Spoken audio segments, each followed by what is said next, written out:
നമസ്കാരം. മലയാളി വാർത്ത ഇൻസൈഡിലേക്ക് സ്വാഗതം. നേപ്പാൾ ടിബറ്റ് അതിർത്തിയിലുണ്ടായ വൻ പ്രളയ ദുരിതത്തിന്റെ പശ്ചാത്തലത്തിൽ ഇന്ത്യക്ക് മുന്നറിയിപ്പുമായി വിദഗ്ധർ രംഗത്തെത്തി. ഇന്ത്യയുടെ അതിർത്തിക്കടുത്ത് ചൈന നിർമ്മിക്കുന്ന ഭീമൻ ജലവൈദ്യുത പദ്ധതിയെക്കുറിച്ച് ഗുരുതര ആശങ്കയാണ് ഇപ്പോൾ വിദഗ്ധർ പങ്കുവച്ചിരിക്കുന്നത്. മഴയില്ലെങ്കിലും ഇരച്ചെത്തിയ പ്രളയജലം നേപ്പാൾ എന്ന നഗരത്തെ പൂർണ്ണമായും വെള്ളത്തിനടിയിലാക്കിയിരിക്കുകയാണ്. അനവധി ആളുകളുടെ ജീവൻ നഷ്ടമാവുകയും നിരവധി ആളുകളെ കാണാതാവുകയും ചെയ്ത ഈ ഒരു പെട്ടെന്നുണ്ടായ ഈ വലിയൊരു ദുരന്തം ഏവരെയും നടുക്കിയിരിക്കുകയാണ്. ഒരുപക്ഷെ ഇന്ത്യയിലേക്ക് ഇത്തരത്തിലൊരു സമാനമായ സാഹചര്യം ഉണ്ടാകാൻ പോകുന്നോ എന്നുള്ള പ്രവചനങ്ങളാണ് എത്തിക്കഴിയുന്നത്. ഭൂകമ്പ സാധ്യത കൂടുതലുള്ള പ്രദേശത്താണ് ചൈന 60,000 മെഗാവാൾട്ട് ശേഷിയുള്ള മെഡോഗ് അണക്കെട്ട് നിർമ്മിക്കുന്നത്. ഈ പദ്ധതി വലിയ പാരിസ്ഥിതികവും ഭൗമശാസ്ത്രപരവുമായ ദുരന്ത സാധ്യത സൃഷ്ടിക്കാമെന്നാണ് പഠനങ്ങൾ ചൂണ്ടിക്കാണിക്കുന്നത്. നേപ്പാളിൽ സംഭവിച്ചത് ഹിമാലയത്തിലെ ഹിമപാതവും മഞ്ഞുമലയുടെ തകർച്ചയും മൂലമുണ്ടായ ദുരന്തത്തെ തുടർന്ന് നേപ്പാളിലും ടിബറ്റിലും വൻ ദുരന്തമാണ് കഴിഞ്ഞ ദിവസം ഉണ്ടായത്. പ്രദേശത്ത് മഴയോ മറ്റ് കാലാവസ്ഥ മുന്നറിയിപ്പുകളോ ഒന്നും ഉണ്ടായിരുന്നില്ല. അപ്രതീക്ഷിതമായി കുത്തിയൊലിച്ചെത്തിയ വെള്ളം നേപ്പാളിലെ 3 ജില്ലകളിൽ വ്യാപക നാശനഷ്ടത്തിനാണ് കാരണമായത്. 150ഓളം മരണമാണ് 24 മണിക്കൂറിനിൽ സ്ഥിരീകരിച്ചത്. ഏകദേശം 400ഓളം പേരെയാണ് കാണാതായത്. ഇവരിൽ 130ഓളം ഇന്ത്യക്കാരും ഉൾപ്പെടുന്നുണ്ട്. മലമുകളിൽ നിന്ന് മഞ്ഞു പാറക്കൂട്ടങ്ങളും ഇടിഞ്ഞു വീണ് നദിയുടെ ഒഴുക്ക് തടസ്സപ്പെടുത്തിയെ തുടർന്ന് വലിയ തോതിൽ വെള്ളവും ചെളിയും താഴ്ന്ന പ്രദേശങ്ങളിലേക്ക് കുതിച്ചെത്തുകയായിരുന്നു. നിരവധി വീടുകൾ, റോഡുകൾ, പാലങ്ങൾ, വൈദ്യുത പദ്ധതികൾ എന്നിവയാണ് സംഭവത്തിൽ നാമാവിശേഷമായത്. തുടക്കത്തിൽ ഭൂകമ്പമാണ് ദുരിതത്തിന് കാരണമെന്ന് സംശയിച്ചിരുന്നുവെങ്കിലും പിന്നീട് ഹിമാലയുമായി ബന്ധപ്പെട്ട തകർച്ചയാണ് പ്രധാന കാരണമെന്ന റിപ്പോർട്ടുകൾ പുറത്തുവരികയായിരുന്നു. ചൈന നിർമ്മിക്കുന്ന അണക്കെട്ട് എന്താണെന്ന് നോക്കാം. ചൈന ടിബറ്റിലെ യാർലുങ് സാങ്പോ നദിയിലാണ് ലോകത്തെ തന്നെ ഏറ്റവും വലിയ അണക്കെട്ടായ മെഡോഗ് നിർമ്മിക്കുന്നത്. ഇതേ നദി ഇന്ത്യയിലെത്തുമ്പോൾ ബ്രഹ്മപുത്രയായി മാറുന്നു. അരുണാചൽ പ്രദേശിന്റെ അതിർത്തിക്ക് സമീപമുള്ള ഈ മെഡോഗ് മേഖലയിലാണ് പദ്ധതി ആരംഭിക്കുന്നത്. 2033 അണക്കെട്ട് പ്രവർത്തനക്ഷമമാകാനാണ് ചൈന ലക്ഷ്യമിടുന്നത്. $137 ബില്യൺ ചെലവിലാണ് ഈ അണക്കെട്ട് നിർമ്മിക്കുന്നത്. പദ്ധതിയുടെ പ്രതിവർഷം 300 മില്യൺ കിലോവാൾട്ട് വൈദ്യുതി ഉൽപ്പാദിപ്പിക്കാനാണ് പദ്ധതിയുടെ ലക്ഷ്യം. ഇതിലൂടെ 30 കോടി ജനങ്ങൾക്ക് വൈദ്യുതി നൽകാൻ കഴിയുമെന്നാണ് ചൈനയുടെ അവകാശവാദം. അതേസമയം ലോകത്തിന്റെ മേൽക്കൂര എന്നറിയപ്പെടുന്ന ടിബറ്റൻ പീഠഭൂമി തുടർച്ചയായി ഭൂകമ്പ അനുഭവപ്പെടുന്ന പ്രദേശമാണ്. അണക്കെട്ട് നിർമ്മിക്കുന്ന മെഡോഗ് ഭൂകമ്പ സാധ്യതയേറിയ പ്രദേശവുമാണ്.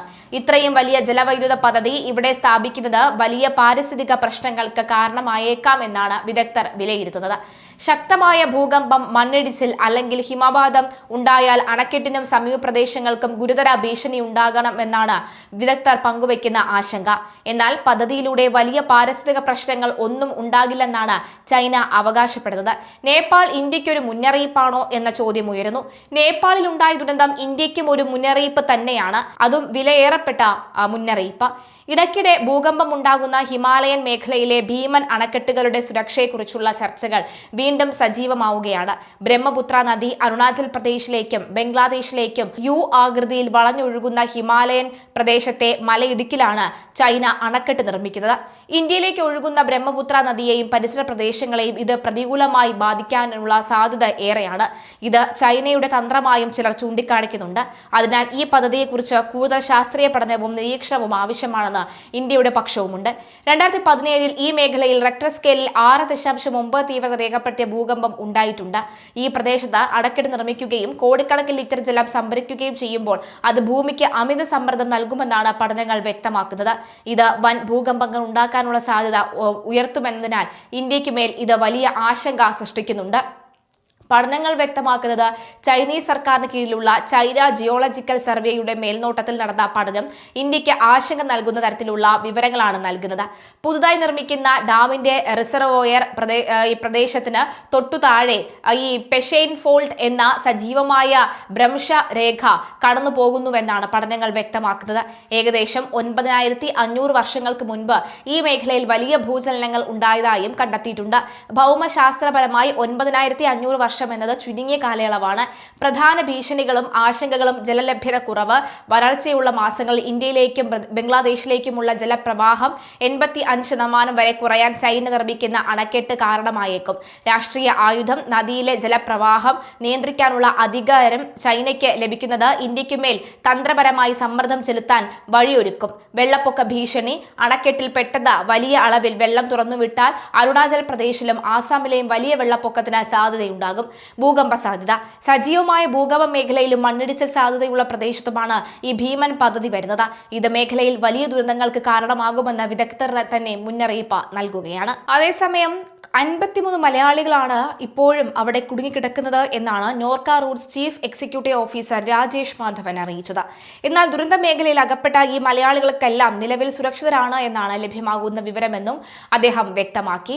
ദുരന്തബാധിത പ്രദേശങ്ങളിൽ മൊബൈൽ നെറ്റ്വർക്ക് സംവിധാനങ്ങളും വൈദ്യുത ബന്ധങ്ങളും പൂർണ്ണമായി തകരാറിലായതിനാൽ കുടുങ്ങിക്കിടക്കുന്നവരുമായി നേരിട്ട് ബന്ധപ്പെടാൻ സർക്കാരിന് തടസ്സങ്ങൾ നേരിടുന്നുണ്ട്. നാട്ടിലുള്ള ഇവരുടെ ബന്ധുക്കൾ നോർക്ക റൂട്ട്സുമായി ബന്ധപ്പെട്ട് കൈമാറിയ വിവരങ്ങളുടെ അടിസ്ഥാനത്തിലാണ് കുടുങ്ങിക്കിടക്കുന്ന മലയാളികളുടെ പട്ടിക തയ്യാറാക്കിയിട്ടുള്ളത്. മാത്രവുമല്ല, കുടുങ്ങിക്കിടക്കുന്ന 53 മലയാളികളുടെയും കൃത്യമായ ലൊക്കേഷൻ കണ്ടെത്താനുള്ള തീവ്ര ശ്രമത്തിലാണ് നോർക്കയും കാഠ്മണ്ഡുവിലെ ഇന്ത്യൻ എംബസിയും. വിദേശകാര്യ മന്ത്രാലയത്തിന്റെ സഹായത്തോടെ ഇവരെ എത്രയും വേഗം കണ്ടെത്തി കൂടുതൽ സുരക്ഷിതമായ മേഖലകളിലേക്ക് മാറ്റുന്നതിനുള്ള അടിയന്തര നടപടികൾ അധികൃതർ ഏകോപിപ്പിച്ച് വരികയാണ്. അതേസമയം പ്രളയത്തിൽപ്പെട്ട് കാണാതായവരിൽ 300-ലധികം ഇന്ത്യക്കാരും ഉൾപ്പെടുന്നതായി നേപ്പാൾ വിദേശകാര്യമന്ത്രി ഷിജർ ഖാൻ സ്ഥിരീകരിച്ചു. ആയിരക്കണക്കിന് പ്രാദേശികവാസികളുടെയും വിദേശ സഞ്ചാരികളുടെയും വിവരങ്ങൾ ഇനിയും ലഭ്യമാകാനുണ്ട്. റസുവ, ധേഡിംഗ് ഉൾപ്പെടെയുള്ള 3 ജില്ലകളിലാണ് പ്രളയം കനത്ത നാശനഷ്ടം വിതച്ചതെന്നും അദ്ദേഹം വ്യക്തമാക്കി. ദുരിതത്തിൽ ഏറ്റവും കൂടുതൽ പ്രഹരമേറ്റ റസുവ മേഖലയിൽ മാത്രം 1000-ലധികം ആളുകളെ കുറിച്ച് ഇതുവരെ യാതൊരു വിവരവും ഇല്ലെന്നാണ് പ്രാഥമിക വിവരം ലഭിക്കുന്നത്. മേഖലയിലെ റോഡുകളും പാലങ്ങളും പ്രളയത്തിലും മണ്ണിടിച്ചിലും ഒലിച്ചുപോയത് സ്ഥിതിഗതികൾ കൂടുതൽ സങ്കീർണമാക്കുന്നു. ഹിമപാതത്തെ തുടർന്ന് ഭോട്ടോ, ഘോഷി, ത്രിശൂലി നദികളിലുണ്ടായ അപ്രതീക്ഷിത കുത്തൊഴുക്കാണ് വലിയ നാശനഷ്ടങ്ങൾക്ക് കാരണമായത്. കൈലാസ്, മാനസരോവർ യാത്രയ്ക്കായി പോയ നൂറുകണക്കിന് ഇന്ത്യൻ തീർത്ഥാടകരും വിവിധ വിനോദസഞ്ചാര സംഘങ്ങളും പലയിടങ്ങളിലായി ഒറ്റപ്പെട്ട് കിടക്കുകയാണ്. കരമാർഗമുള്ള ഗതാഗത സംവിധാനങ്ങൾ പൂർണ്ണമായും വിച്ഛേദിക്കപ്പെട്ടതോടുകൂടി രക്ഷാപ്രവർത്തനം തീർത്തും ദുഷ്കരമായും മാറിയിട്ടുണ്ട്. നേപ്പാൾ സൈന്യത്തിന്റെയും ഈ ആംഡ് പോലീസ് ഫോഴ്സിന്റെയും ഹെലികോപ്റ്ററുകൾ ഉപയോഗിച്ച് വ്യോമമാർഗത്തിലുള്ള തിരച്ചിലും ആളുകളെ ഒഴിപ്പിക്കലുമാണ് നിലവിൽ പ്രധാനമായും നടക്കുന്നത്. പ്രളയത്തിൽ കുടുങ്ങിയ മലയാളികൾക്കും അവരുടെ നാട്ടിലുള്ള ബന്ധുക്കൾക്കുമായി കേരള സർക്കാരും നോർക്കയും 24 മണിക്കൂറും പ്രവർത്തിക്കുന്ന ഹെൽപ്പ് ലൈൻ നമ്പറുകൾ സജ്ജമാക്കിയിട്ടുണ്ട്. 1070 എന്ന ടോൾ ഫ്രീ നമ്പറിലും 9447111844 എന്ന നമ്പറിലോ 9747132147 എന്നീ നമ്പറുകളിലും അടിയന്തര വിവരങ്ങൾക്കായി ബന്ധപ്പെടാവുന്നതാണ്. ഇതിനു പുറമെ നോർക്ക ഗ്ലോബൽ കോൺടാക്ട് സെന്ററിന്റെ 180053953939 എന്ന ടോൾ ഫ്രീ നമ്പറിലും നിങ്ങൾക്ക് ബന്ധപ്പെടാവുന്നതാണ്.